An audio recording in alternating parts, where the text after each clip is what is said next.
En el Perú caminamos entre paredes que no vemos, paredes hechas de prejuicios, de desconocimiento, de indiferencia. Nos separan aunque vivamos en el mismo país, en la misma ciudad, a veces en la misma calle. Hoy queremos entender de qué está hecho este muro invisible que nos divide. Somos estudiantes de la Universidad de Lima y hemos investigado un problema que nos afecta a todos: la fragmentación social y la falta de comprensión intercultural en nuestro país. En los próximos minutos exploraremos cómo este muro invisible se construye, cómo nos afecta y, lo más importante, cómo podemos empezar a derribarlo. La herencia fragmentada.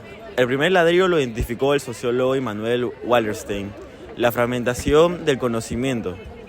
Miramos al Perú con un solo ojo a la vez. Los economistas ven cifras, los políticos ven conflictos, los antropólogos ven culturas, pero casi nunca conectamos con los puntos. Esta mirada fragmentada nos impide entender problemas complejos. Por ejemplo, no podemos entender la conflictividad social como problemas de orden público, ignorando sus raíces culturales e históricas, que son muy importantes. Estructuras que dividen. El segundo ladrillo son las estructuras sociales que perpetúan la desigualdad. Como explica Anthony Giddens, las estructuras nos moldean, pero nosotros también podemos transformarlas. El INEGI reporta que el 47% de peruanos ha sentido discriminación racial o cultural. Oxfam revela que el 1% más rico concentra más del 40% de la riqueza nacional. Estas no son solo cifras, son experiencias diarias de exclusión. El tercer ladrillo es lo que Pierre Bourdieu llamó la distinción: usar el conocimiento y el gusto como armas de exclusión. La Defensoría del Pueblo reporta que el 70% de los conflictos sociales tienen raíces culturales o de representación. No es que no haya diálogo, es que hablamos lenguajes diferentes y desde lugares de poder muy desiguales. Una situación problemática basada en el primer ladrillo sería el proyecto minero en Conga, Cajamarca. Este proyecto se basó en la expansión de la minera Yanacocha. Se ubicó en las provincias de Cajamarca y Calendín. Tenía una inversión proyectada de 4.800 millones de dólares y era un tipo de proyecto basado en la minería de oro y cobre a tajo abierto. La cronología clave fue que en 2010 se hizo la presentación del estudio de cómo tendría su impacto a nivel ambiental. Luego, en 2011, fue aprobada por la EIA en el gobierno de Alan García. Y en este mismo año, junto a 2012, ocurrieron varias protestas masivas y ocurrió mucha conflictividad social.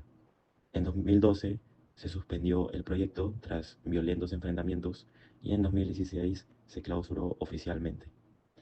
Esto básicamente fue porque 4 lagunas naturales de esa región fueron afectadas. También el sistema hidrológico fue muy afectado, interviniendo diferentes tipos de empresas para verificar si el agua era realmente potable o ver la cantidad de porcentaje tóxico. También hay que recalcar que la vida agrícola, como la ganadería y la agricultura, se vieron muy afectadas en parte. Otra situación problemática basada en el ladrillo 2 sería la discriminación a gente por su origen geográfico. Esto ocurre en el sector formal laboral de Lima metropolitana, afectando a miles de profesionales migrantes con rasgos andinos.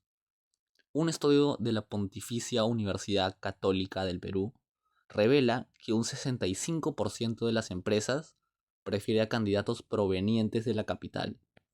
Esto no solo genera indiferencia, sino que complica la calidad de vida de las personas, evidentemente las que no son de Lima, evidenciando una discriminación racial que se debe eliminar a toda costa.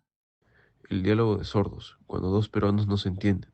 En Espinar, Cusco, un conflicto minero revela el tercer ladrillo que divide al Perú, el diálogo imposible, entre ejecutivos mineros y comuneros quechuas que hablan idiomas distintos. Unos citan leyes y estudios técnicos, otros hablan de la Pachamama y los espíritus de los cerros. Las traducciones oficiales pierden el significado cultural y espiritual, del mismo modo, capitales culturales en conflicto. El conocimiento técnico no reconoce al saber ancestral como válido, del mismo modo viceversa. Esto se le llama un diálogo de sordos.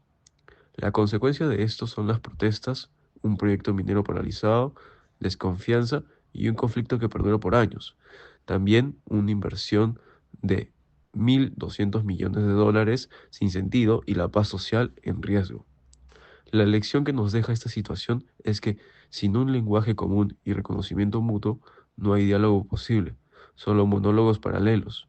Este es el muro más difícil de derribar.